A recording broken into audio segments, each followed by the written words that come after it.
بسم الله الرحمن الرحيم. إن الحمد لله نحمده ونستعينه ونستغفره ونعوذ بالله من شرور أنفسنا ومن سيئات أعمالنا. من يهده الله فلا مضل له ومن يضلله فلا هادي له وأشهد أن لا إله إلا الله وأشهد أن محمدا عبده ورسوله. يا أيها الذين آمنوا اتقوا الله حق تقاته ولا تموتن إلا وأنتم مسلمون. يا أيها الناس اتقوا ربكم الذي خلقكم من نفس واحدة وخلق منها زوجها وبث منهما رجالا كثيرا ونساء واتقوا الله الذي تساءلون به والأرحام إن الله كان عليكم رقيبا.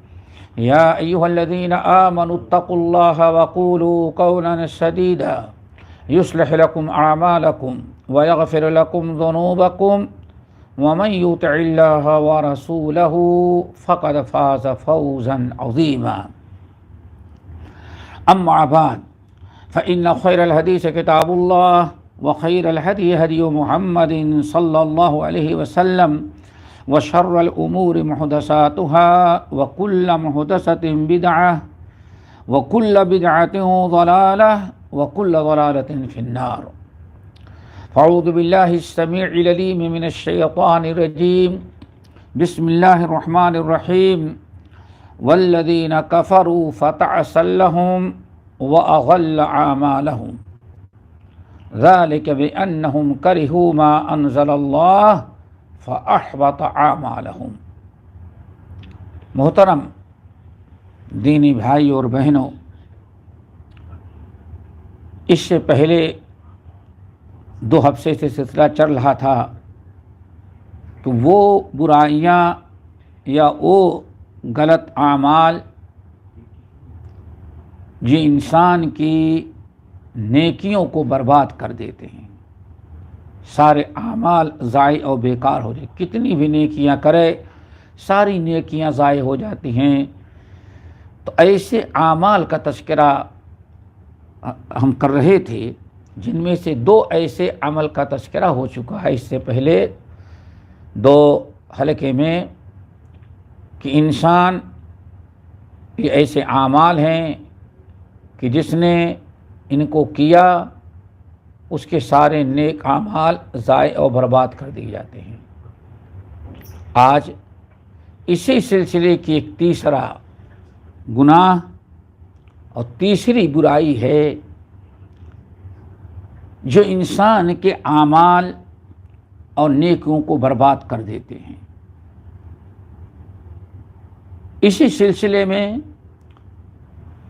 سورۃ محمد کی 2 آیتیں میں نے تلاوت کی ہیں، آیت نمبر 8 اور آیت نمبر 9.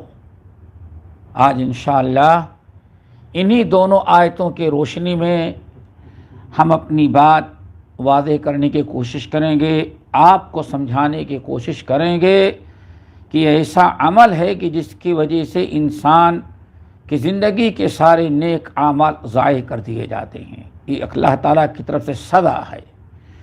ہمیں ہر ایسے اعمال سے بچنا چاہیے جو انسان کے نیکیوں کو برباد کر دیتے ہیں، اعمال صالحہ کو ضائع کر دیتے ہیں. اسی لیے میں نے یہ موضوع آپ حضرات کے سامنے رکھنا شروع کیا. اللہ تعالی ہم سب کو ایسے گناہوں اور ایسے خطرناک برائیوں سے بچائے جو اعمال صالحہ اور نیکیوں کو ضائع کر دیتے ہیں، برباد کر دیتے ہیں. اللہ رب العالمین نے ان دونوں آیتوں میں بتایا کہ اللہ رب العالمین نے جو اسلام، جو شریعت اور جو کتاب و سنت اور جو تعلیمات اور ہدایات ہم مسلمانوں کو، اپنے بندوں کو اللہ تعالیٰ نے دیا ہے کہ ان کی پابندی کرو، انہی میں ہماری رضا ہے اور یہی تمہارے آخرت کو سنوارنے اور دونوں جہاں میں کامیابی کا سبب ہے. اللہ تعالیٰ کے احکام، اللہ تعالیٰ کی شریعت، اللہ تعالیٰ کی کتاب، رسول اللہ صلی اللہ علیہ وسلم کی سنت، یہ جو ہمارے پاس اسلامی تعلیمات اور اسلامی احکام ہیں،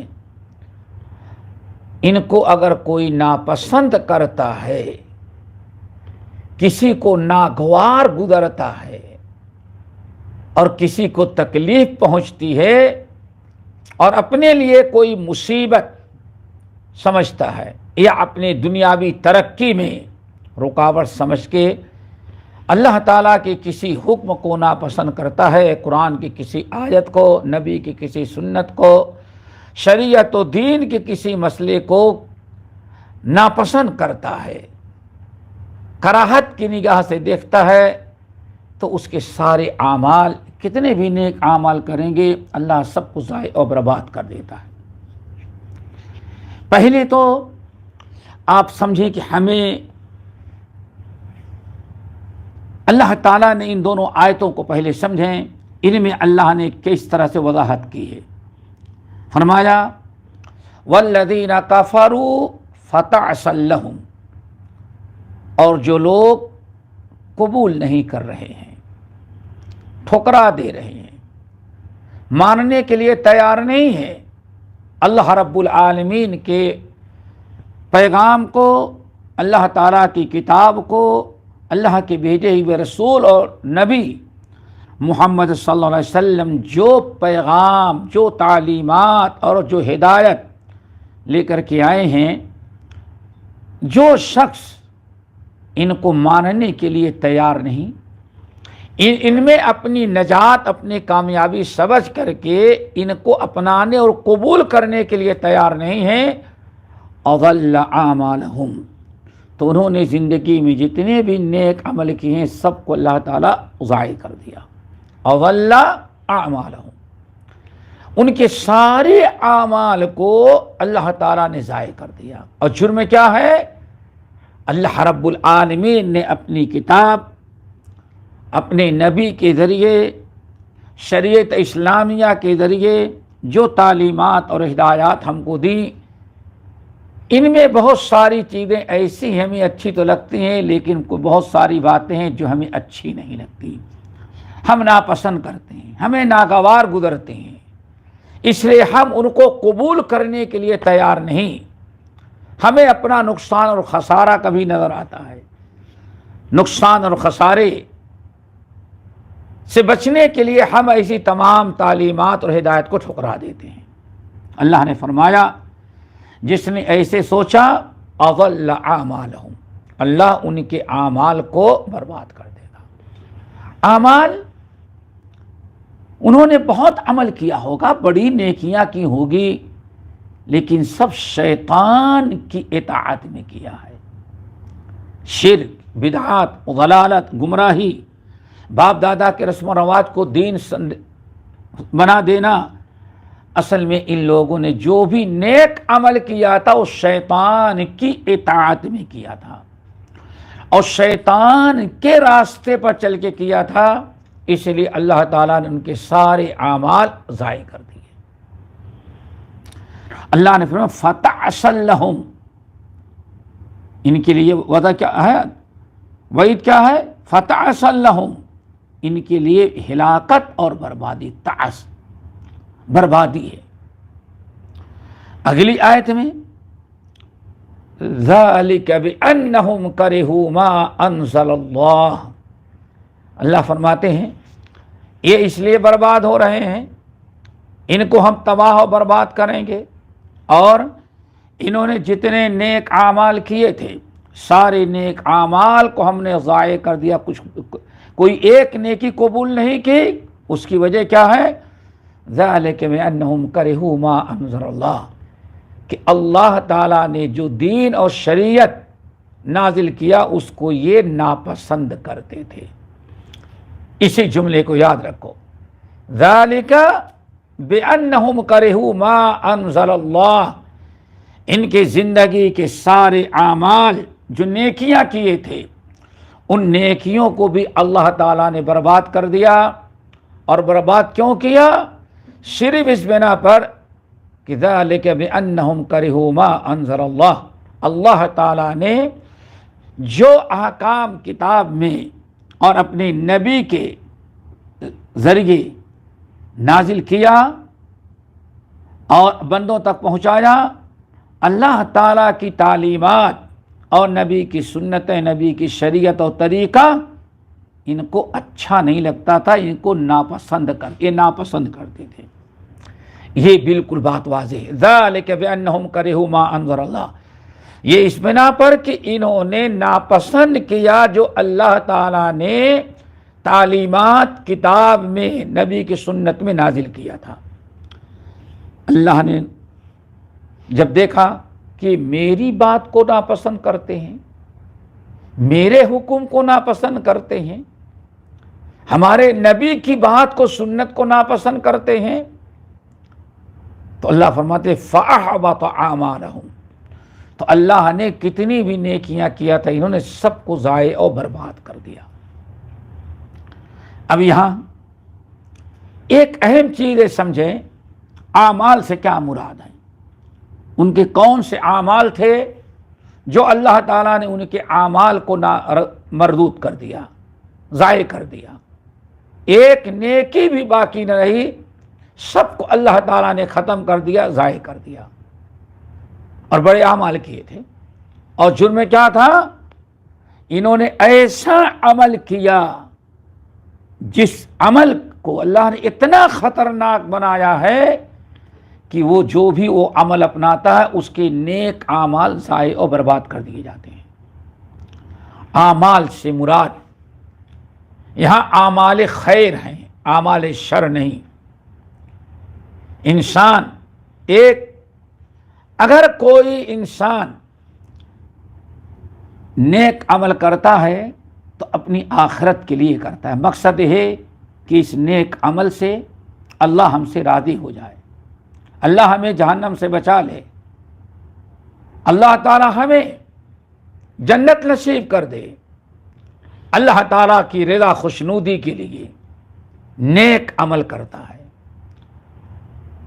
جو بھی عمل کر رہا ہے وہ نیک سمجھ کر کے، نیکی سمجھ کر کر رہا ہے، اللہ تعالیٰ کی پسند سمجھ کے کر رہا ہے، اس نیت سے کرتا ہے کہ اللہ ہم سے راضی، عذاب قبر، عذاب نار سے ہم بچ جائیں، اللہ تعالیٰ مجھے جنت دے دے۔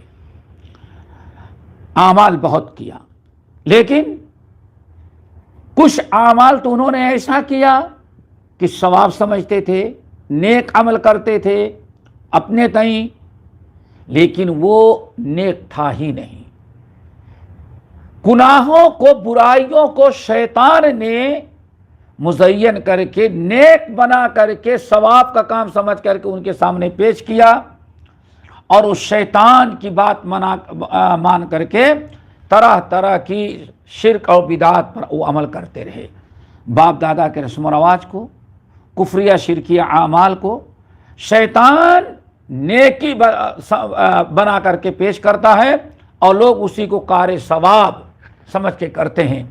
آج آپ ذرا دیکھیں، تعزیہ دیکھیں، محرم کا عاشورہ دیکھیں، محرم کا تعزیہ دیکھیں، ماتم دیکھیں، پتہ نہیں کتنی چیزیں ہیں۔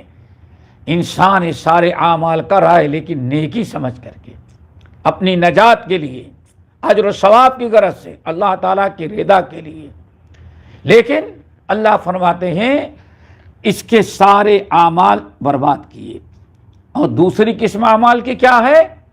اللہ اکبر، وہ عمل بالکل درست ہے، اچھا عمل ہے، لیکن اللہ نے جو حکم نازل کیا وہ اس کو ناپسند کرتے ہیں۔ مثال کے طور پر سورۃ التوبہ کی آیت، مکے کے لوگ، کفار مکہ، ابو جہل، ابو لہب، یہ بڑے بڑے مکے والے لوگ جو تھے، یہ حج بھی کرتے تھے۔ حج اسلامی چیز ہے، ماشاءاللہ، اچھا کام تھا۔ خانہ کعبہ کا طواف کرتے تھے، خانہ کعبہ کی تعمیر کرتے تھے، بہت بڑے ثواب کا کام تھا، یہ بہت بڑی نیکی تھی۔ حج کرتے تھے، اعتکاف کرتے تھے، خانہ کعبہ کا طواف کرتے رہے، یہ سب نیک عمل تھے اور اللہ تعالی کے لیے وہ سب کرتے تھے۔ صدقات خیرات کرتے رہے، یتیموں کو آزاد کرتے، غلاموں کو آزاد کرتے، بڑے نیک اعمال کر رہے تھے۔ لیکن جب اللہ تعالیٰ نے اپنے نبی محمد صلی اللہ علیہ وسلم کو اسلام لے کر کے بھیجا اور ان کے غلط چیزوں پر تنقید کی، بت پرستی چھوڑو، شرک سے توبہ کرو، صرف ایک اللہ تعالیٰ کی عبادت کرو، جب اس طرح سے اللہ تعالیٰ نے اپنے نبی کو پیغام لے کر کے بھیجا تو نیکیاں تو وہ کرتے تھے، خانہ کعبہ کا طواف کرتے تھے، خانہ کعبہ کی خدمت کرتے تھے، حاجیوں کی خدمت کرتے تھے، بہت بڑے بڑے کام تھے۔ لیکن اللہ نے فرمایا چونکہ ہم نے جو شریعت اپنے نبی کو لے کر کے بھیجا، اس شریعت کو، اس دین کو، کتاب و سنت کی تعلیمات اور ہدایات کو انہوں نے ناپسند کیا، ان کو اچھی نہ لگی۔ اللہ فرماتے اس لیے کتنے بھی حج اور عمرے طواف کیے تھے، کتنی بڑی بڑی نیکیاں کی تھی، ہم نے ان کے سارے اعمال کو برباد کر دیا۔ اور برباد کیوں کیا؟ ذالک بانہم کرہوا ما انزل اللہ، چونکہ اللہ تعالیٰ کی نازل کردہ کتاب، شریعت، نبی کی لائی ہوئی شریعت اور احکام کو انہوں نے ناپسند کیا۔ جب لوگ خانہ کعبہ کا طواف کرتے تھے لیکن دین اسلام کی تعلیمات کو ناپسند کیا تو اللہ نے ان کے اعمال کو برباد کر دیا۔ تو آج کا مسلمان، اس کے پاس کیا اعمال ہے؟ نبی علیہ السلام نے جو شخص دین اور شریعت کو ناپسند کر کے بڑے شوق اور ذوق کے ساتھ، بڑی جد و جہد کے ساتھ دنیا کے پیچھے پڑ جائے اور ہر وہ چیز، دین کی ہر وہ بات، ہر وہ مسئلہ، قرآن کی ہر وہ آیت، نبی کی ہر وہ سنت جو اس کے کاروبار میں رکاوٹ بنتی ہو، وہ انسان ناپسند کر دیتا ہے۔ ناپسند کس کا کیا؟ اللہ کی کتاب کو، نبی کی سنت کو، شریعت کو، صرف اپنی دنیا بنانے کے لیے اس نے اسلامی تعلیمات کو ناپسند کیا۔ نتیجہ کیا نکلا؟ نبی علیہ السلام کی زبان سے سنیں، یہ صحیح بخاری کی روایت کئی مقام پر امام بخاری رحمۃ اللہ علیہ نے نقل کیا ہے۔ اللہ کے رسول نے موقع پر ارشاد فرمایا، تعیس عبد الدینار والدرہم، تعیس عبد القطیفۃ والخمیسۃ، ان اعطی رضا وان لم یعط سخط، تعیس وانتکس وَإِذَا شِئْتَ فَلَن تَكَشْ، او کما قال علیہ السلام۔ انسان کے لیے ضروری ہے کہ جس حالت میں ہو اللہ کے حکم کو اور نبی کی لائی ہوئی شریعت کو پسند کرے، اس پر خوش ہو، اس کو حق سمجھے، اس کو ناپسند نہ کرے، ورنہ انجام دیکھے۔ آپ نے ارشاد فرمایا، تعیس عبد الدینار، تعیسہ کے معنی ہلاک ہوا۔ عبد الدینار، دینار سونے کا سکہ ہوتا تھا، سب سے بڑا سکہ دینار تھا عربوں میں۔ تعیس عبد الدینار و عبد الدرہم، دینار کا بندہ، غلام، دیکھیں، عبد الدینار، دینار کا بندہ، اللہ تعالیٰ اپنا بندہ نہیں کہہ رہا ہے، دینار کا بندہ ہے، یعنی سب کچھ اس نے مال سمجھ رکھا ہے۔ اللہ کی جو بات، نبی کی جو سنت اور شریعت اور جو تعلیم، اس کی دنیا داری میں رکاوٹ بنتی ہے، اس کو ٹھکرا دیتا ہے، اس کو ناپسند کرتا ہے۔ اللہ کے رسول نے اس کو عبد الدینار، عبد الدرہم، یہ دو سکے تھے۔ سونے کا سکہ جو ہوتا اس کا نام دینار تھا، اور چاندی کا جو سکہ ہوتا تھا اس کو درہم کہتے تھے۔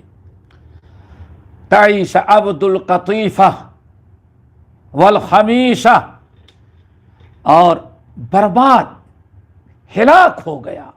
اللہ کے رسول بد دعا دے رہے ہیں، خبر دے رہے ہیں، ہلاک ہو گیا، عذاب قبر میں بھی برباد ہوا اور عذاب نار میں بھی جلتا رہا۔ تعیس عبد القطیفہ، چادر والا، شال کا بندہ، وہ بھی ہلاک ہوا۔ چادر والا بندہ وہ بھی ہلاک ہوا۔ کیا مطلب؟ درہم و دینار تو کیش ہے، مال دولت، اور ایک ہے عبد القطیفہ، شال کا بندہ، چادر کا بندہ۔ اس کا مطلب یہ ہے لباس۔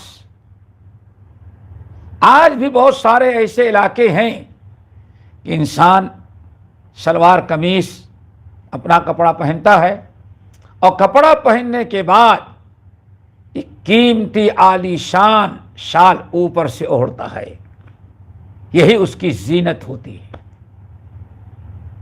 تو بڑا قیمتی لباس میں عیش کرتا ہے، بس چاہے کپڑا حلال کا ہو، لباس حلال کا ہو یا حرام کا ہو، وہ کوئی پرواہ نہیں، اللہ کے پسند کا ہو یا اللہ کے پسند کا نہ ہو۔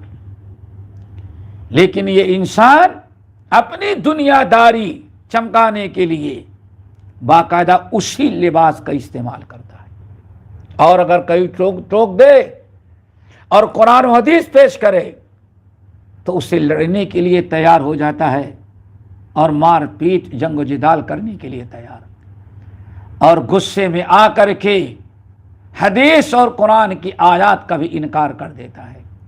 مثال کے طور پر ابھی چند مہینہ پہلے بر صغیر کے بڑے اسلامی ملک، اب آپ لوگ بھولے نہیں ہوں گے، یاد ہوگا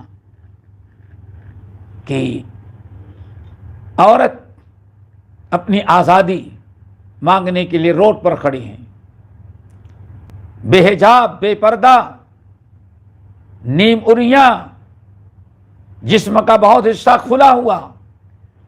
جب علماء نے اور دینداروں نے آواز اٹھائی تو اس لڑکی نے کیا جواب دیا؟ میرا بندن ہے، میں اس مائی باڈی، کچھ ایسے جملہ استعمال کیا تھا، یہ میری پسند، میری باڈی، یعنی یہ جسم میں ہوں، تو اس پر اسلام کا کیا حق ہے، نبی کے کیا حق ہے، علماء کو کیا کہنے کا حق ہے؟ ذرا سوچیں، یہ لباس آج زیب و زینت، مال دولت اور زیب و زینت، آپ نے فرمایا ان کا معاملہ کیا ہے؟ عبد الدینار اور عبد الدرہم، عبد القطیفہ، عبد الخمیسہ کا کیا مطلب ہے؟ مطلب ہوا یعنی مال دولت کا حریص، مال اور دولت ہی کو اپنا معبود بنایا، ہر وہ عمل کرے گا، ہر وہ راستہ اختیار کرتا ہے جس سے مال آئے۔ اللہ رب العالمین نے جن چیزوں کو ناپسند کیا ہے، جن چیزوں سے روکا ہے، اس کو یہ پسند کرتا ہے، اور جو چیزیں اللہ کو پسند ہیں ان کو یہ ناپسند کرتا ہے۔ کیوں؟ وہ عبداللہ نہیں بلکہ عبد الدینار، عبد الدرہم ہے۔ عبد الدینار مال و دولت میں۔ نمبر 2، جب پہننے، لباس و کھانے پینے کی باری آتی ہے تو ہر وہ چیز جس کو سمجھتا ہے، چاہے اس میں ننگا ہی ہونا پڑے، کتنی بھی عریانیت ہو، کتنے بھی حرام لباس ہوں، اس کی کوئی پرواہ نہیں، دین کو ٹھکراتا ہے، اللہ اس کے رسول کی باتوں کو ٹھکراتا ہے، علماء نصیحت کرتے ہیں دیندار تو ان کو ٹھکراتا ہے اور وہی پہنتا ہے، وہی کھاتا ہے جو اس کا دل چاہتا ہے۔ اللہ رب العالمین نے جس چیز کو ناپسند کیا وہی اس کو پسند پڑ رہی ہے۔ جو لباس اللہ تعالیٰ نے منع کیا، جو لباس اللہ کو ناپسند، جس کی حرمت اللہ نے کتاب و سنت میں نازل کی، وہی اس کو اچھا لگتا ہے، اسی کو پہنتا ہے۔ اور اگر کوئی ٹوکے تو کہتا ہے میں اپنے مرضی کا مالک۔ یہ آج ایسے لوگ تو نہیں، ایک دو نہیں، آج اربوں خربوں کی تعداد میں ہے۔ اسلام نے پردے کا حکم دیا، اللہ نے پردہ پسند کیا، نبی نے پسند کیا، لیکن آج آدمی اللہ تعالیٰ کی پسند کو، قرآنی آیات کو ٹھکرا کر کے بے حیائی، بے پردگی، اللہ اکبر، اللہ کتنی پیاری بات، اللہ حی ہے۔ اللہ تعالیٰ بہت منع کرتا ہے بے حیائی سے، بے پردگی سے، اللہ تعالیٰ نے حرام قرار دیا۔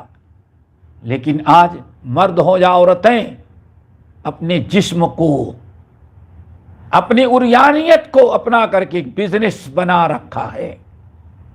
پھر اس کے بعد بھائی اسلام میں اتنی تنگی نہیں جتنا آپ بتاتے ہیں، ایک جملہ کہہ کر کے ساری تعلیمات کو ٹھکرا دیا۔ اللہ رسول نے فرمایا یہ عبد الدینار، عبد الدرہم، عبد القطیفہ، عبد الخمیسہ ہے۔ اس کا معاملہ کیا؟ ان اوتیا رضیہ، اللہ رب العالمین اگر اس کو دیتا رہے، نعمتوں سے نوازتا رہے تو بڑا خوش، بڑا خوش، بڑے عیش کی زندگی گزارتا ہے۔ اور جب اللہ تعالیٰ روک لے، اس کو نہ دے، تو اللہ تعالیٰ کی ناراض، اللہ سے غصہ، اور اللہ رب العالمین کی شکایت کرتا ہے۔ بلکہ بسا اوقات ایک مثال دیں کہ کس قدر یہ لوگ اپنے اعمال کو ضائع کر رہے ہیں۔ اللہ تعالیٰ کاروبار چلا رہا ہے، صحت تندرستی دی ہے، مال اور اولاد ہے، اللہ کو بھولا ہوا ہے، ممکن ہے کبھی اللہ کو یاد کر لے، نافرمانیاں ہزار کر رہا ہے۔ اور اگر اللہ تعالیٰ نے چھین لیا، محروم کر دیا، نوکری چلی گئی، کاروبار ختم ہو گیا، تو اس کو اپنی غلطی کے احساس نہیں، بلکہ کیا کہے گا؟ بھائی میں یہ کرتا ہوں، یہ بھی کرتا ہوں، اس کے باوجود اللہ تعالیٰ نے پتہ نہیں کیوں ہم سے چھین لیا، ابھی بھی اللہ تعالیٰ سے ناراضگی کا اظہار کرتا ہے۔ بہرحال آگے اللہ کی سن حدیث میں بیان فرمایا تعیس وانتکس، ہلاک ہوا، برباد ہوا۔ اور یہ اللہ تعالیٰ کی ناپسندیدہ چیزوں کے اپنانے میں اور اللہ تعالیٰ کی ناپسندیدہ چیزوں کو کرنے میں اتنا مشغول ہے، اتنا پسند کرتا ہے، اتنا اس کو مزہ آتا ہے کہ اس کی مثال ایسی ہے وَإِذَا شِيكَ فَلَنْتَكَشْ، اگر کسی کے پیر میں کانٹا چبھ جائے، اندر چلا جائے، جیسے کانٹا نہیں نکلتا، ایسے اس کے اعمال، اس کے دل و دماغ سے یہ برائیاں نکلنے والی نہیں ہوتی۔ دوستو یہ اس شخص کا انجام ہے جو اللہ تعالیٰ کی چیز کو، اللہ تعالیٰ جس کو پسند کرتا ہے، جو اپنے بندوں کے لیے پسند کیا کہ ہمارے بندے یہ صراط مستقیم ہے، ہمارے بندے یہ کریں، یہ کریں، ایسا کریں، ایسا کریں، اس راستے پر چلیں اور ان کو چھوڑیں تاکہ ہمارے بندے جنت میں پہنچ جائیں۔ اللہ تعالیٰ کی ساری پسندیدہ چیزیں اس کو ناپسند لگتی ہیں۔ اللہ نے جس چیز سے منع کیا وہی اس کو اچھی لگتی ہیں، اور ہر وہ چیز جو اس کے مرضی کے مطابق نہ پڑے ان تمام چیزوں کو یہ ناپسند کرتا ہے، ٹھکرا دیتا ہے۔ بہرحال دوستو یہ تو ایک معاملہ ہے جو آپ نے سمجھا۔ اب ہمیں یہ دیکھنا ہے کہ آخر اسلام ہے کیا، اسلام ہے کیا، اور مزید وضاحت۔ تو اس سلسلے میں ایک حدیث صحیح مسلم کی اور سنن ترمذی کی بڑی بہترین حدیث آج اس موضوع سے کی وضاحت کے لیے ہم نے اس حدیث کو آپ کے سامنے رکھنے کا ارادہ کیا۔ حدیث کے راوی ہے مشہور صحابی عباس بن عبد المطلب رضی اللہ تعالی عنہ، نبی علیہ السلام کے سگے چچا، چہیتے سگے چچا۔ کہتے ہیں کہ اللہ رسول نے ارشاد فرمایا ذاق طعم الایمان من رضی باللہ ربا وبالاسلام دینا وبمحمد رسولا۔ ذاق طعم الایمان، ذاق طعم الایمان من رضی باللہ ربا وبالاسلام دینا وبمحمد رسولا۔ آپ نے ارشاد فرمایا کہ ذاق طعم الایمان، ایمان کا مزہ، دین کی باتوں کا مزہ، دین کی شریعت کا ذائقہ اور ٹیسٹ اور مزہ اس کو آئے گا جس کے اندر تین چیزیں پائی جائیں، تین شرطیں ہیں۔ انسان کے مسلمان بننے کے لیے، مومن بننے کے لیے اور نجات کے لیے تین چیزوں کا ہونا ضروری ہے، اور یہی تینوں چیزیں جب انسان اپنا لیتا ہے تو اس کو دین کی ہر بات وہی اچھی لگتی ہے جو اللہ کو پسند ہے، اور جو اللہ کو ناپسند ہے، رسول کو ناپسند ہے، ایسے انسان کو کبھی وہ چیزیں اچھی نہیں لگتی۔ بڑی اہم تین چیزیں سمجھیں۔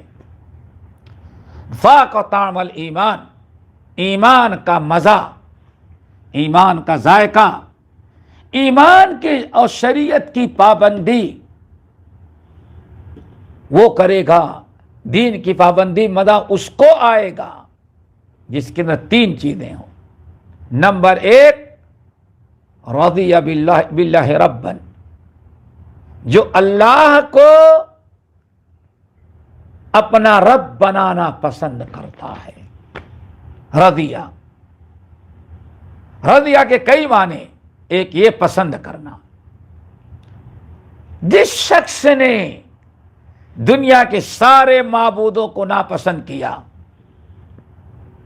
کتنی بڑی چیز، جتنے ہندو کے معبود ہیں، چاہے شجر اور حجر کی شکل میں ہوں، ندی نالے اور دریا کی شکل میں ہوں، مورتیوں کی شکل میں ہوں، کسی کو اس نے پسند نہیں کیا کہ اپنا معبود بنائے، کسی کے سامنے ہاتھ پھیلائے۔ آگ، چاند، ستارے، سورج، ہر ایک کی عبادت کی جاتی ہے اور بہت فائدے کی چیزیں یہ ہیں، لیکن اس بندے نے ان کو بھی اپنا معبود بنانا پسند نہیں کیا۔ قبر پرستی، بڑے بڑے درگاہ، مزاریں، وہاں سر جھکایا جاتا ہے، وہاں رو رو کر کے دعائیں لوگ جا کے کرتے ہیں، لیکن اس شخص نے اس کو بھی پسند نہیں کیا، صرف پسند کیا اللہ کو۔ اللہ ہی کی ہم عبادت کریں گے، اسی سے ہمیں سب کچھ ملنے والا ہے۔ من رضی باللہ ربا، یہ مطلب ہے جس نے اللہ کو پسند کیا، اللہ کو اختیار کیا، سارے معبودان باطلہ کو ٹھکرا کر کے اپنا معبود اور مسجود صرف اللہ رب العالمین کو بنایا، اختیار کیا، پسند کیا۔ ایک تو یہ، اور دوسرا معنی ہے قبول کرنا، مان لینا، تسلیم کر لینا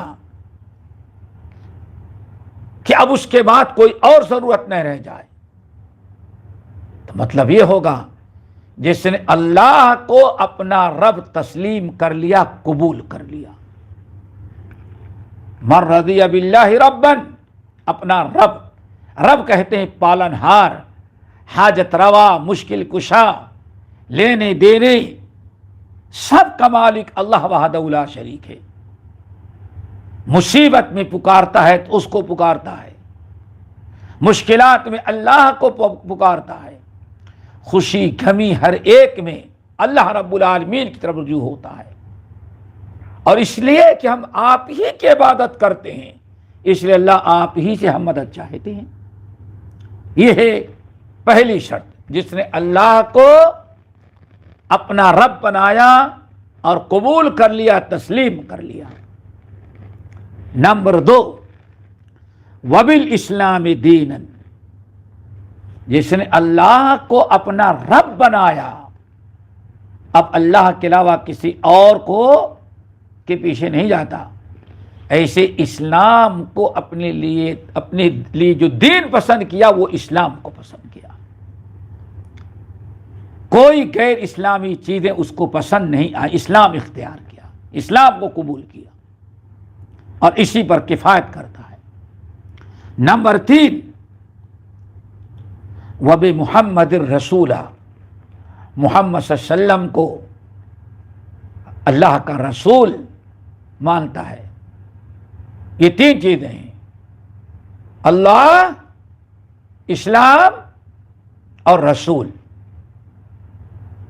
اللہ کی عبادت ہے، اسلام کی روشنی میں ہے، اور محمد صلی اللہ علیہ وسلم کی تعلیمات کے مطابق۔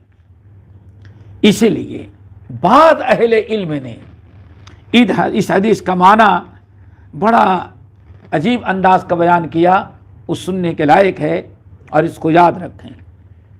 نمبر 1، پہلی چیز، رضیت باللہ ربًا، جس نے اللہ کو اپنا رب تسلیم کر لیا، رب مان لیا اور پسند کر لیا، قبول کر لیا۔ اس کا مطلب لم یطلب غیر اللہ، اب غیر اللہ سے کوئی تعلق نہیں رکھتا ہو، اللہ کے علاوہ خوشی ہو، غمی ہو، مصیبت میں ہو، پریشانی میں ہو یا خوشحالی میں ہو، ہر حال میں اللہ تعالیٰ ہی کی طرف رجوع کرتا ہے، وہ کسی غیر اللہ کی طرف نہیں جاتا۔ وہ مصیبت، پریشانی، دکھ، درد، ہر ایک میں اللہ تعالیٰ کی طرف لوٹتا ہے، اللہ تعالیٰ کی طرف رجوع کرتا ہے۔ وہ اس بات پر یقین رکھتا ہے کہ ہماری مشکلات اور پریشانی صرف اللہ وحدہ لا شریک ہی دور کرتے ہیں، نہ کہیں مزار پر گیا، نہ درگاہ پر گیا، نہ استان پر گیا، نہ کسی غیر اللہ کا دامن پکڑا، صرف اللہ۔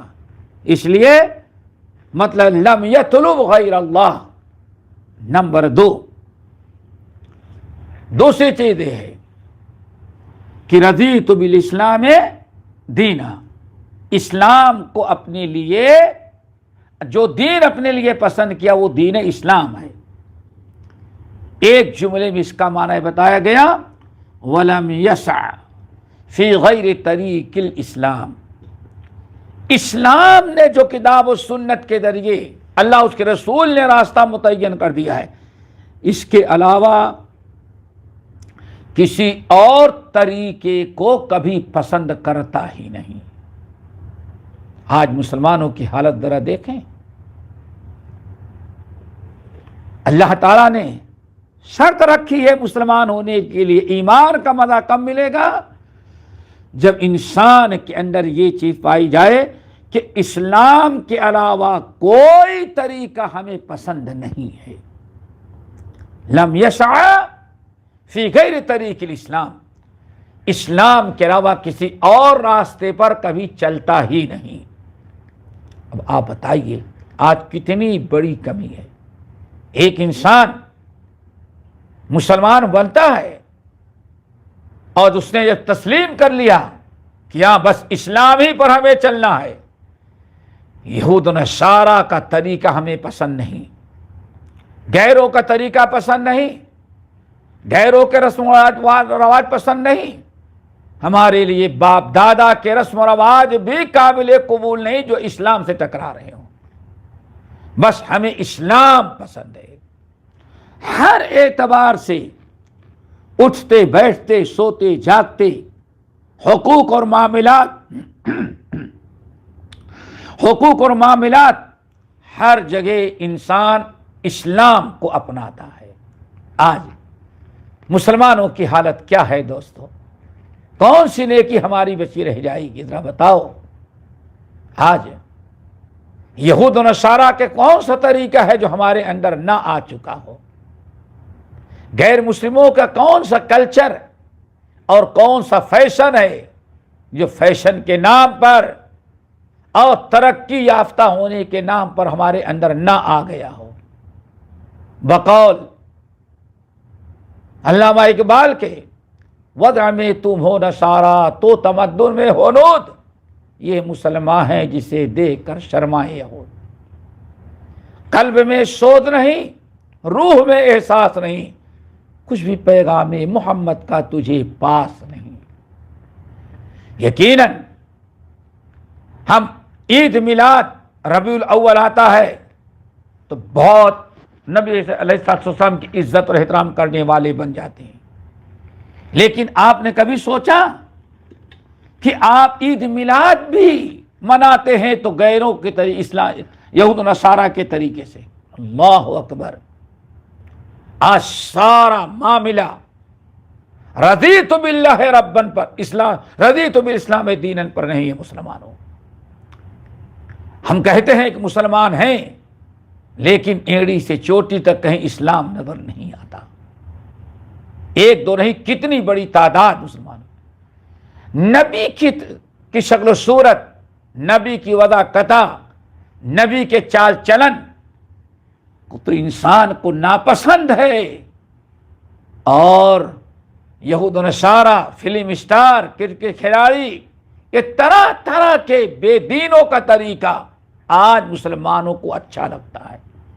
جو چیز اللہ کو پسند ہے ہم نے اس کو ناپسند کیا، اور جو اللہ کو ناپسند ہے ہم نے اس کو پسند کیا۔ یہ بہت بڑا المیہ ہے۔ تو حدیث کا مطلب رضیت باللہ ربا وبالاسلام دینا وبمحمد النبی صلی اللہ علیہ وسلم۔ آپ نے ارشاد فرمایا ذاق طعم الایمان، ایمان کا مزہ اس کو ملے گا، مسلمان ہونے کا مزہ اس کو ملے گا، ایمان کا ٹیسٹ و ذائقہ اسے ملے گا جو تین چیزیں کرتا ہے۔ نمبر ایک، اللہ کے علاوہ کسی اور کی طرف رخ نہیں کرتا۔ نمبر دو، اسلام کے علاوہ کسی اور طریقے پر چلتا نہیں، اٹھنا بیٹھنا سونا جاگنا سب کچھ اپنا اسلامی طریقے پر رکھتا ہے۔ نمبر تین، وَلَمْ يَسْلُكْ إِلَّا بِمَا يُوَافِقُ محمد صلی اللہ علیہ وسلم، وہی راہ اختیار کرتا ہے جس راہ پر چلنے میں محمد صلی اللہ علیہ وسلم کی اتباع اور پیروی ہو۔ نبی علیہ السلام کے نقش قدم پر چلے۔ یہ تین چیزیں ہیں دوستو، مسلمان ہونے کے لیے اور حقیقی مومن بننے کے لیے ان تین چیزوں کو ہونا ضروری ہے۔ کہیں ایسا نہ ہو کہ ہمارے اعمال میں، کیوں آج اللہ کے علاوہ ہم غیروں کو اپنا معبود بنانا پسند کرتے ہیں، جس کی طرح طرح سے شرک میں مبتلا ہو گئے۔ نمبر دو، اسلامی کلچر، اسلامی طور طریقہ، اسلامی تعلیمات اور احکام کو چھوڑ کر کے آج ہمیں غیروں کے طریقے بہت اچھے لگ رہے ہیں۔ نمبر تین، محمد صلی اللہ علیہ وسلم کا اسوہ، آپ کی سیرت، آپ کی صورت، آپ کے کردار اور گفتار، آپ کے چال چلن، آپ کی وضع قطع، آپ کے سمت ہمیں پسند نہیں، بلکہ آج ہمیں جو پسند آتی ہیں چیزیں بے دینوں کی، فساق کی، فجار کی، یہود و نصارہ کی، جو ہر وقت اللہ اس کے رسول کی نافرمانی کرنے والے، برائیاں کرنے والے فلم اسٹار اور دنیا کے اور کھلاڑی ہوں گے، ان کا طریقہ ہمیں پسند آتا ہے۔ اللہ نے جو طریقہ پسند کیا، نبی نے جو پسند کیا، اسلام نے جو پسند کیا، وہ تو ہمیں ناپسند، اور جو یہود و نصارہ اور بے دینوں نے پسند کیا ہمیں یہ بہت ہی پسند پڑتا ہے، اسی لیے آج ہر مسلمان اس راہ پر چلنے کے لیے کوشش کرتا ہے، بھاگتا ہے، مرتا ہے، جان دیتا ہے۔ دوستو، نیکیاں جو کرتے ہو، اعمال جو کرتے ہو، ان کو بچاؤ، کہیں ایسا نہ ہو ختم ہو جائے۔ اور یہی چیز ہے جو اللہ تعالیٰ نے قرآن پاک میں بڑے عجیب انداز سے بیان کیا ہے۔ دوستو، سورہ حجرات کا مطالعہ کریں۔ اللہ فرماتے ہیں وَاعْلَمُوا أَنَّ فِيكُمْ رَسُولَ اللَّهِ لَوْ يُطِيعُكُمْ فِي كَثِيرٍ مِّنَ الْأَمْرِ لَعَنِتُّمْ وَلَكِنَّ اللَّهَ حَبَّبَ إِلَيْكُمُ الْإِيمَانَ وَزَيَّنَهُ فِي قُلُوبِكُمْ وَكَرَّهَ إِلَيْكُمُ الْكُفْرَ وَالْفُسُوقَ وَالْعِصْيَانَ أُولَٰئِكَ هُمُ الرَّاشِدُونَ فَضْلًا مِّنَ اللَّهِ وَنِعْمَةً وَاللَّهُ عَلِيمٌ حَكِيمٌ۔ یہ آیت پر ذرا غور کریں۔ اللہ رب العالمین کا فضل و کرم ڈھونڈیے، دعا کیجیے اور اپنی اصلاح کیجیے۔ جو چیزیں اللہ کو پسند ہیں انہی کو پسند کریں، وہی کریں۔ جو چیزیں رسول کو پسند ہے آپ انہی کو اپنائیں۔ جو چیزیں اسلام نے آپ کے لیے پسند کیا ہے اسی راستے پر چلیں، ان کو ٹھکرا کر کے اپنے دین، ایمان اور اعمال کو برباد نہ کریں۔ رب العالمین ارشاد فرماتے ہیں وَاعْلَمُوا أَنَّ فِيكُمْ رَسُولَ اللَّهِ، اے دنیا کے لوگوں، مسلمانوں، اچھی طرح سے یاد رکھو، تم میں سے ہر انسان کی پسند، خواہش، تمنائیں، جذبات الگ الگ ہوتے ہیں۔ یاد رکھو، ہم نے تمہارے درمیان اپنا رسول بھیجا ہے، اور آج رسول چلے گئے لیکن رسول کے سارے لاہے ہوئے احکامات و تعلیمات آج ہمارے پاس موجود ہیں۔ وَاعْلَمُوا أَنَّ فِيكُمْ رَسُولَ اللَّهِ، تمہارے درمیان اللہ کے رسول ہیں۔ اور بڑا کمال یہ ہے، اللہ کے رسول عام لوگوں کے مانند نہیں ہیں، بلکہ اللہ تعالیٰ ان پر وحی نازل کرتا ہے۔ اللہ تعالیٰ کی نگرانی میں زندگی گزارتے ہیں۔ یہ جو کہیں گے، یہ جو بتائیں گے وہی اصل ہے۔ تم سے غلطیاں ہو سکتی ہیں، تم سے بھول چوک ہو سکتی ہے، تم سے مسٹیک ہو سکتی ہے، اور تم سے سمجھنے میں کوتاہیاں ہو سکتی ہیں، لیکن ہمارے رسول جو ہیں ہم نے ان کو اپنی نگرانی میں تمہارے درمیان بیٹھایا ہے۔ کیا چیز تمہارے لیے مفید ہے، کیا مضر ہے، کس میں تمہارا فائدہ ہے، کس میں تمہارا نقصان ہے، کس چیز میں تمہیں کامیابی ہے، کس میں تمہیں ناکامی ہے، اور کس چیز میں تم سے اللہ راضی ہوگا، کس میں اللہ کی ناراضگی ہے، ان تمام چیزوں کا علم ہمارے نبی محمد صلی اللہ علیہ وسلم کو ہے۔ اس لیے ہمارے نبی جو کہیں اسی کو صحیح اور کامیابی کی راہ سمجھ کر کے اس کی پیروی کرنا۔ اور اگر ہمارے نبی تمہارے جیسے بن جائیں، یا تم میں سے ہر ایک کے مرضی کے مطابق فتویٰ دینے لگیں، باتیں کرنے لگیں، تمہاری اپنی پسند کا لحاظ رکھیں، تب تو تم لوگ بڑی ہی مشکلات اور پریشانیوں میں مبتلا ہو جاؤ گے۔ اللہ نے اشارہ کیا کہ کیا تمہیں پسند کرنا ہے اور کیا تمہیں اختیار کرنا ہے، ہمارے نبی ہی سب سے بڑی رہنمائی تمہاری کر سکتے ہیں۔ صحیح راہ جس میں کوئی نقصان و خسارہ نہیں وہی ہوگی جو ہمارے نبی بتا دیں گے۔ اپنی اپنی مرضی، اپنی اپنی پسند چلاؤ گے تو تمہیں اگلا منٹ تمہارے ساتھ کیسا ہوگا تمہیں اس کا علم نہیں ہے. ہمارے نبی ہمارے حکم سے تمہیں تعلیم دے گے جس میں ہر قسم کا تمہارا تحفظ اور ہر قسم کے سے تمہارا فائدہ ہوگا. اس لیے یاد رکھو، ہمارے اپنی ساری پسند، اپنی ساری خواہش، سارے جذبات اور ساری تمنائیں ہمارے نبی کے قدموں پر ڈال کر کے وہی کرو جو ہمارے نبی پسند کو بتا دیتے ہیں، اور وہی ہے تمہارے لیے نجات کی راہ. اللہ کے رسول نے سب کے جذبات کو نبی کے شریعت کے مطابق بنانے کا حکم دے دیا، تاکید دے دیا. جیسے کہ ایک حدیث میں آیا، لا یؤمن احدکم حتی یکون ہواہ تبعا لما جئت بہ. اے لوگو، تم میں سے کوئی انسان اس وقت تک مومن نہیں ہو سکتا جب تک کہ میری لائی ہوئی شریعت کے مطابق اپنی خواہشات اور اپنی پسند کو نہ بنائے.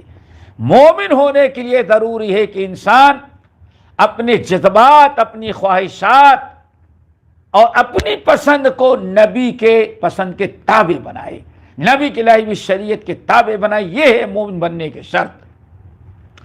اللہ نے آگے اس آیت میں فرمایا، وَلَكِنَّ اللَّهَ حَبَّبَ إِلَيْكُمُ الْإِيمَانَ وَزَيَّنَهُ فِي قُلُوبِكُمْ وَكَرَّهَ إِلَيْكُمُ الْكُفْرَ وَالْفُسُوقَ وَالْعِصْيَانَ. اللہ رب العالمین نے اپنے فضل و کرم سے تمہارے اوپر بڑا مہربان ہوا. اللہ تعالیٰ نے تمہارے دلوں میں ایمان کی محبت پیوست کر دی، ایمان کی، اسلام کی. وَلَكِنَّ اللَّهَ حَبَّبَ إِلَيْكُمُ الْإِيمَانَ. اللہ تعالیٰ نے تمہارے دلوں میں ایمان کی محبت پیوست کر دی. وَزَيَّنَهُ فِي قُلُوبِكُمْ. اور ایمان اور اسلام، دین، تقوی، پرہیزگاری سے تمہارے دلوں کو مزین کر دیا. یعنی دین کی، ایمان کی، اسلام کی، شریعت کی، نبی کی سنت کی، ہر اسلامی چیز کی اللہ تعالیٰ نے تمہارے دلوں میں محبت پیوست کر دیا. اسی لیے تمہیں اب دنیا کی اگر حقیقی مومن ہو تو اب اسلام اور ایمان کے علاوہ کوئی چیز تمہیں دنیا میں اچھی نہیں لگے گی. ہر وہ چیز جو ایمان کو نقصان پہنچانے والی ہوگی، کبھی ایسی چیز تمہیں پسند نہیں پڑے گی. اللہ رب العالمین نے تمہارے دلوں میں ایمان کی محبت اور ایمان والی چیزوں کی محبت، اسلامی تعلیمات کی محبت پیوست کر دی. اور وَقَرَّهَ إِلَيْكُمُ الْكُفْرَ وَالْفُسُوقَ وَالْعِصْيَانَ. وَقَرَّهَ إِلَيْكُمُ الْكُفْرَ وَالْفُسُوقَ وَالْعِصْيَانَ. اور اللہ تعالیٰ نے تمہارے دلوں میں نفرت ڈال دیا 3 چیزوں کی. یہی سمجھیں، وَقَرَّهَ إِلَيْكُمُ الْكُفْرَ وَالْفُسُوقَ وَالْعِصْيَانَ.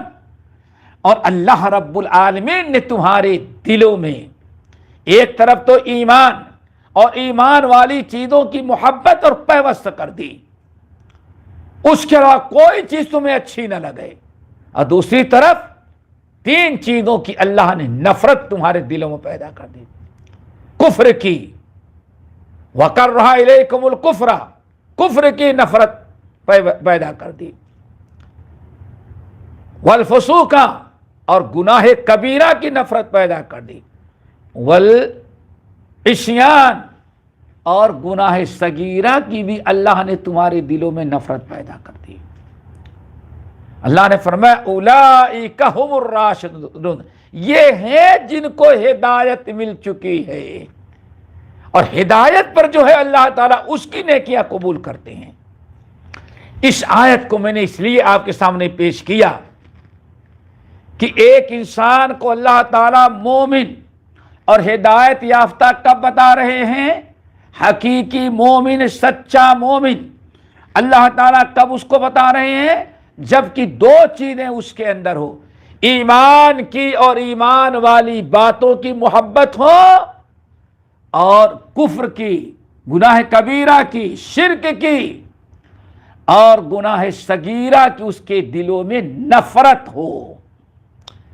اس دل میں ایمان کے لیے ضروری ہے، ہدایت کے لیے، کہ اس دل میں صرف ایمان کی اور نیکیوں کی محبت ہو، ایمان والی چیزوں کی محبت ہو، کفر کی نفرت ہو، شرک کی نفرت ہو، نفاق کی نفرت ہو، گناہ کبائر اور گناہ صغائر کی نفرت ہو۔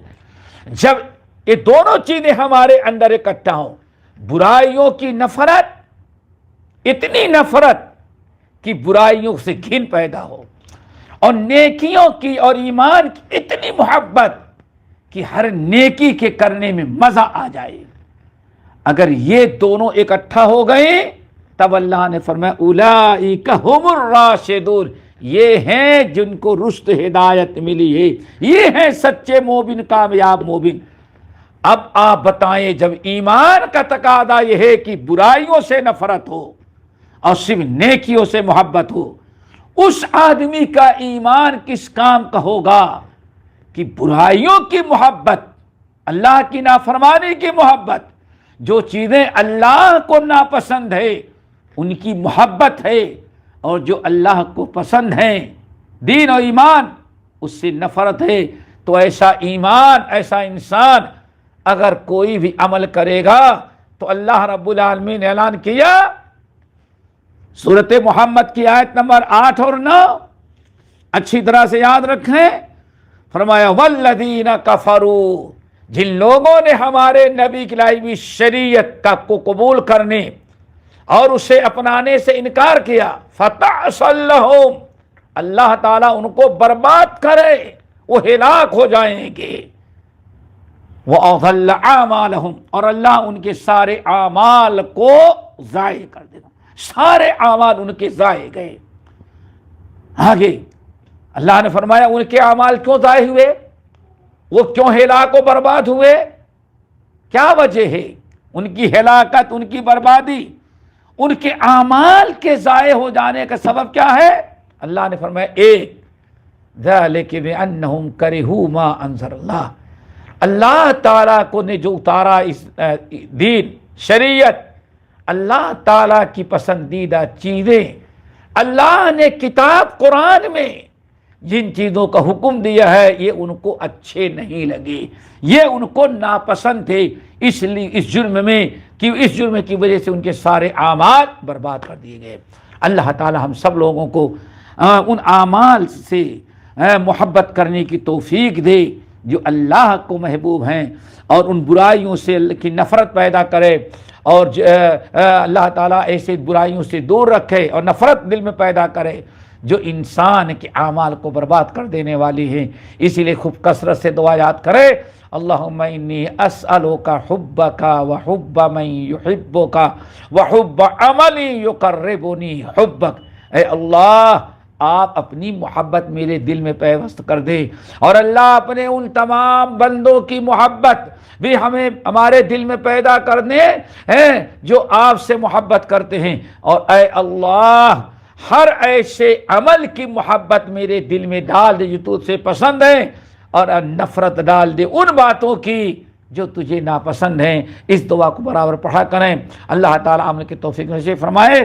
باقی باتیں انشاءاللہ اگلے ہفتے۔ اقول قولی ھذا واستغفر اللہ من کل ذنب واتوب الیہ۔